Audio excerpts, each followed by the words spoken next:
I would like to talk about a pivotal moment that shifted my understanding of what it takes to be a successful leader and the role of intuition.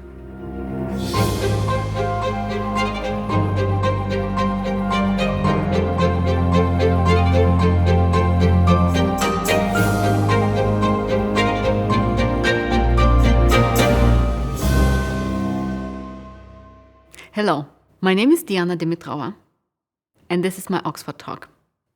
A few years ago, I had already been working for more than 15 years as a strategic advisor and leader, helping some of the largest organizations to transform.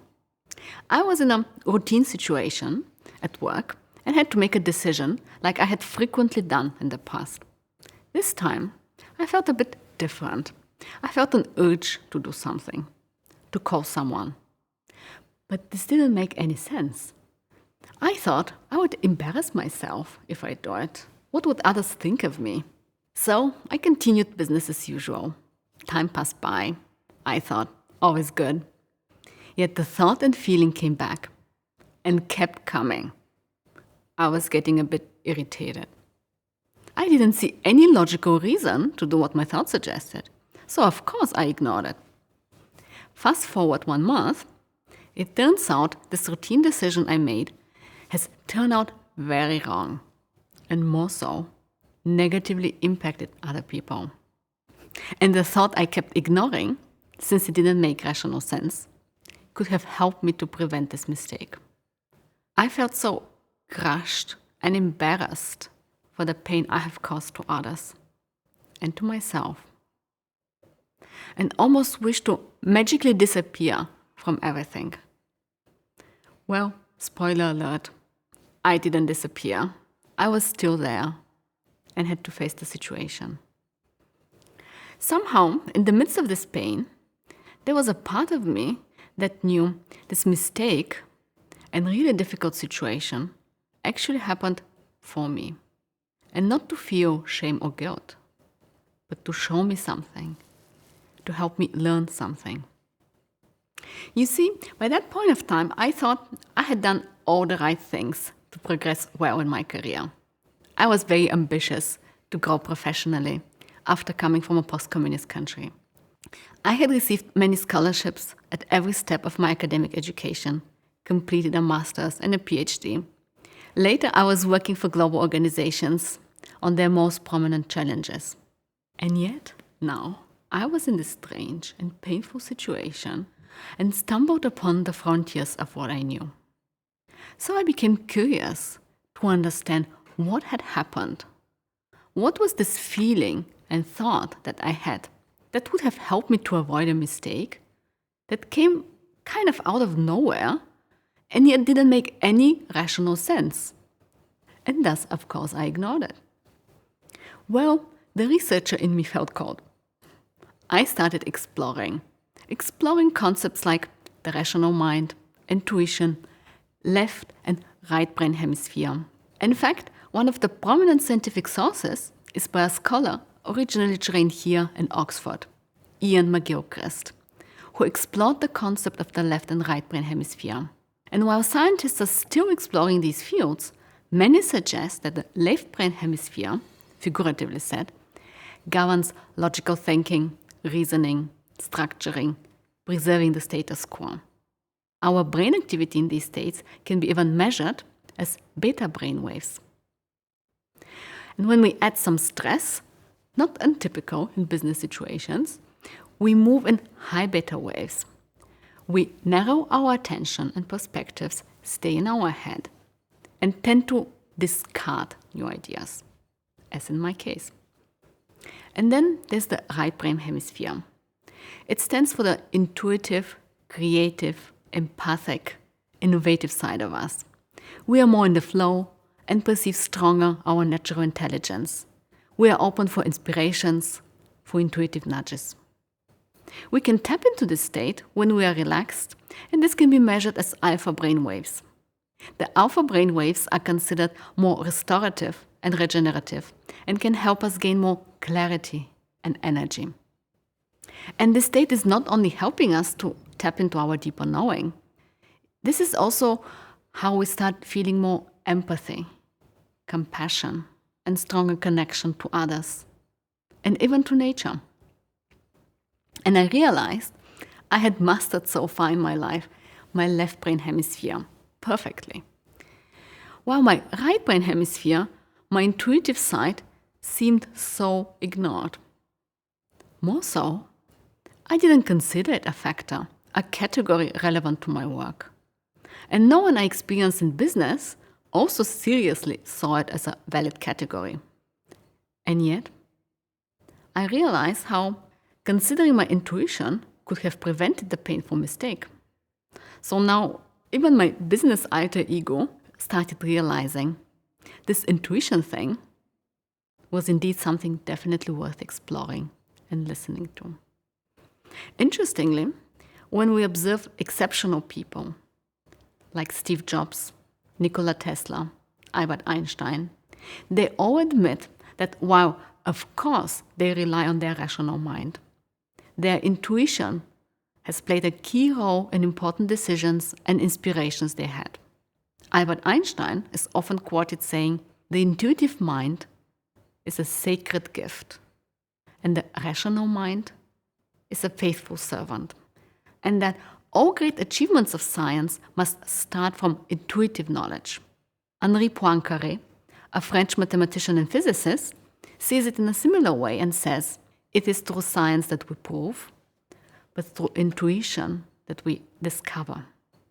Also, many distinguished entrepreneurs admit that their intuition was even their driving force, especially when faced with challenges and unclear situations. Their intuition is what guided them and was key on their way to often billion-dollar enterprises. For example, Steve Jobs also felt that intuition is more powerful than intellect. In fact, startup founders are altogether found to use their intuition more often than leaders in established organizations. Indeed, in business, we have often sophisticated leadership development programs, and yet they seem to have been all along missing a key ingredient. Emerging neuroscience says most of us tend to develop over time a dominant style of thinking and decision-making. For example, slightly generalizing, a manager or an engineer is often very rational and analytical, and less intuitive and empathic. An artist is very creative and less analytical. An entrepreneur, often more analytical and sometimes with strong intuition nudges. So we either focus too much on the left brain hemisphere or too much on the right one. And often we do not practice how to use our full brain potential, combining rational and intuitive input. Yet when we do this, we would start allowing our whole person to emerge, not only our analytical rational self. Further, if a leader is demonstrating an openness to listen to intuition, the people in his organization will also become more open and willing to do it on their own. This ripple effect allows for even more creativity, inspiration, and innovation throughout the whole organization. As mentioned earlier, tapping into our right brain hemisphere enhances also our empathy, compassion, and even a sense of interconnectedness. We then establish more productive work relationships and even consider others and the environment stronger and more intrinsically into our decision-making and actions. Sustainability can then become more an inside game. So, what can we do to foster more intuition in business? And of course, in any life situation. First, we can embrace activities that allow our intuitive nudges to appear more often. Research and experience show that calming and soothing activities can foster our right brain hemisphere and help us move into alpha brainwaves. Activities like being in nature, mindfulness, deep breathing, listening to music, even being in the shower or driving a car. And everyone has their own preferences for some of these activities. Now we can more consciously embrace them and observe what inspiration comes along the way. Second, we can become more aware of our intuitive nudges and recognize them when they show up. We might have a spontaneous idea, for example, for a new product, a new service, or anything in our everyday life. We can perceive it as a thought or a feeling that seemingly comes almost out of nowhere. These are, however, typical signs for an intuitive nudge.